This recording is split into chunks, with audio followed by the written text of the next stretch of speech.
નમસ્કાર મિત્રો, હાલ તમે જોઈ શકો છો કે સ્થાનિક સ્વરાજ્યની ચૂંટણીઓના ભડકમવાજા વાગી રહ્યા છે.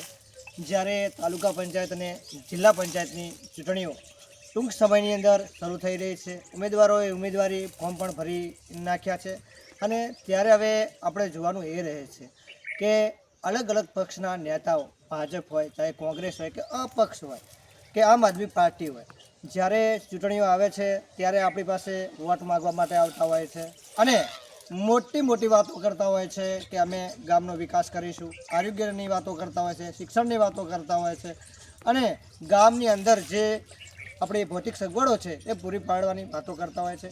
પણ જ્યારે તમને ખ્યાલ છે કે રાજનેતાઓ આવતા હોય છે ત્યારે આપણી સાથે વાટાઘાટો કરતા હોય છે, જ્યારે અમને વોટની જરૂર હોય છે ત્યારે આપણને વાત કરતા હોય છે, પણ જ્યારે ચૂંટણીઓ પતે છે ત્યારે જોવા મળતા નથી.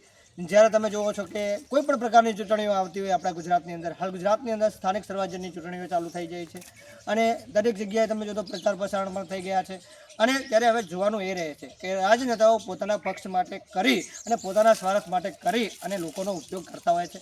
ત્યારે અનેક જગ્યાએ તમે જોતા હોય છો અને અનેક જગ્યાએ તમે અનુભવ કરતા હોય છો કે જ્યારે આપણે જરૂરિયાત વસ્તુઓ અને જે જીવન જરૂરિયાત વસ્તુઓ છે એની મોંઘવારી દિવસે દિવસે વધતી જાય છે. પેટ્રોલ ડીઝલના ભાવ વધતા જાય છે અને દિવસે દિવસે ગેસના બાટલાના ભાવ પણ વધતા જાય છે. તેના ઉપર કોઈ પણ વ્યક્તિ કે કોઈ પણ રાજનેતા બોલતો નથી અને ફક્ત ને ફક્ત આપણને ગુમરાહ કરીને, ડાયવર્ટ કરીને મુદ્દાઓ રજૂ કરતા હોય છે.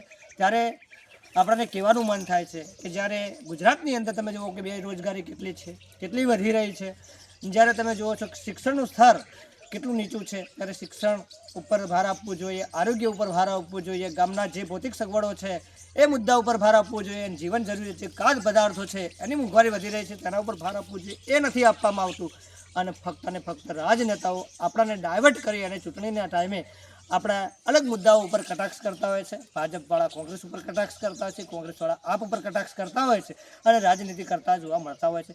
ત્યારે રાજનેતાઓને આપણે કહેવા માગીશું કે તમે જે ચૂંટણી લડો છો એ ફક્ત લોકોનો ઉપયોગ કરો છો.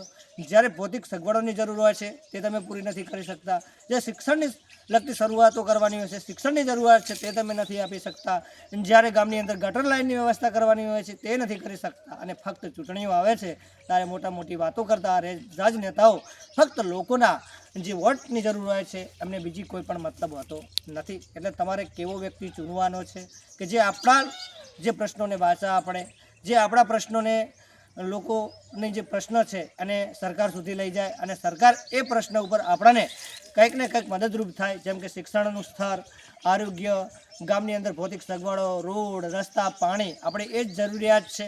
એટલા માટે અને ખાસ તો રોજગારીની ખાસ જરૂરિયાત છે, કેમ કે ગુજરાત હાલ બેરોજગાર છે. તમને ખ્યાલ છે કે શિક્ષણનું સ્તર એટલું બધું છે ત્યારે ઘણા વ્યક્તિઓ શિક્ષણ લઈ કોલેજ કરતા હોય છે, બીએડ કરતા હોય છે, એમએડ કરતા હોય, બીએસસી કરતા હોય છે, તેમ છતાં પણ રોજગારી ના મળવાના કારણે તે મજૂરી કરીને પોતાનું ગુજરાન ચલાવતા હોય છે. ત્યારે આપણને દુઃખ થાય છે કે શિક્ષણ લીધા પછી પણ લોકો મજૂરી ધંધો કરીને પોતાનું જીવન ચલાવે છે. એટલે જે રાજનેતાઓ રાજનીતિ કરી રહ્યા છે પોતાના સ્વાર્થ માટે કરી રહ્યા છે. એટલે તમારે હવે જોવાનું એ છે કે વ્યક્તિ જોવાનો છે કે આપણું કામ કરશે, આપણને સાંભળશે, એવા વ્યક્તિને તમારે વોટ આપવાનો છે.